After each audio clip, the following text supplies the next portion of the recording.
ఇవాళ ఎవడా మనకిచ్చింది మీరు కదా. మరి మీరు అధికారం ఇచ్చినప్పుడు, మీరు బాధ్యత ఇచ్చినప్పుడు, మీరు కుర్చీలో కూర్చోబెట్టినప్పుడు, మీ కష్టం వచ్చినప్పుడు, మీకు నష్టం అయినప్పుడు మీ కుటుంబాలను ఆదుకోవాల్సిన బాధ్యత, ఈ ప్రాంతాన్ని అభివృద్ధి చేయాల్సిన బాధ్యత ఈ ప్రభుత్వం మీద లేదా? ఆడ మా ఆడబిడ్డలు వాళ్ళు ఆశీర్వదించబట్టే కదా ఇవాళ మేము అధికారంలో ఉన్నాం.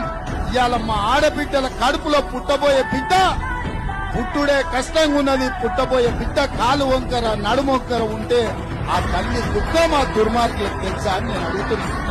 మీ ఇంట్లో ఎవరికైనా మీ బిడ్డ కాలు వంకరనో కన్నొంకర పోతేనో తెలుస్తుంది. నీ బిడ్డ 3 నెలలు చేయకపోతేనే నీకు ఎక్కలేని దుఃఖం వచ్చింది చంద్రశేఖరరావు.